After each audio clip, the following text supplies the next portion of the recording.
Hat sat in his office listening to the noise outside. The passengers were angry. The station master came in. "There's trouble in the shed, sir. Henry is sulking. There's no train, and the passengers are saying this is a bad railway." "Indeed," said Sir Topham Hatt. "We cannot allow that." He found Gordon, James, and Henry looking very cross. "Come along, Henry. It's time your train was ready." "Henry's not going," said Gordon. "We won't shunt like little tank engines. That was Thomas's job. We're important tender engines. You fetch our coaches and we will pull them. Tender engines don't shunt." "We'll see about that," said Sir Topham Hatt. "No engine on my railway is too important for small jobs." And he hurried away to find Edward. "The yard has never been the same since Thomas left to run his branch line," he thought sadly. Edward was shunting.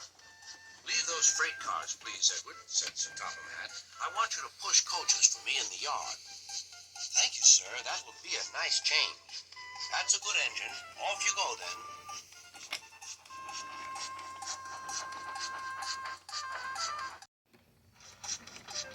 So Edward found coaches for the three engines, and that day the trains ran as usual.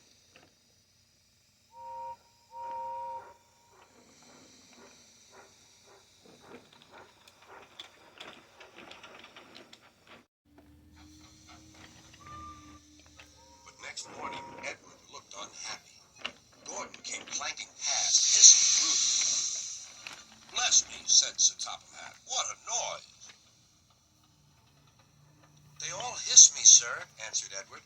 "They say tender engines don't shunt, and last night they said I have gray wheels. I haven't, have I, sir?" "No, Edward, you have nice blue ones, and I'm proud of you. Tender engines do shunt, but all the same we do need another tank engine here." He went to a workshop and they showed him all sorts of engines.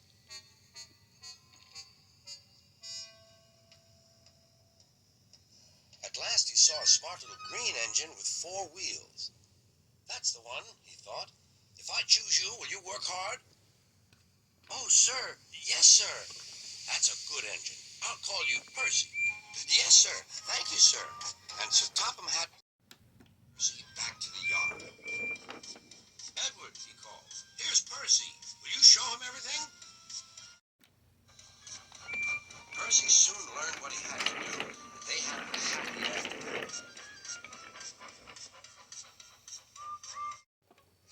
Then Henry came by, hissing as usual. "Wheesh!" went Percy. Henry jumped and ran back to the shed. "How beautifully you wheeshed him," laughed Edward. "I can't wheesh like that." "Oh," said Percy, "that's nothing. You should hear them in the workshop. You have to wheesh loudly to make yourself heard." Next morning, Thomas arrived. "Sir Topham Hatt sent for me. I expect he wants help," he said to Edward. "Shh, shh, here he comes," replied Edward. "Well done, Thomas. You've been quick. Listen, Henry, Gordon, and James are sulking. They say they won't shunt like little tank engines. So I have shut them up, and I want you both to run the line for a while." "Little tank engines indeed," snorted Thomas. "We'll show them. And Percy will help too." "Oh, sir, yes, sir, please, sir," answered Percy. Edward and Thomas worked the main line, greeting each other as they passed by. He puffed along the branch line. Thomas was anxious about Annie and Clarabelle, but both driver and conductor promised to take care of them.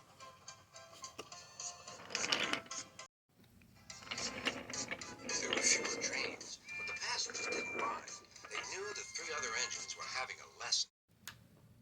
Gordon, James, and Henry were cold, lonely, and miserable. They wished now they hadn't been so silly.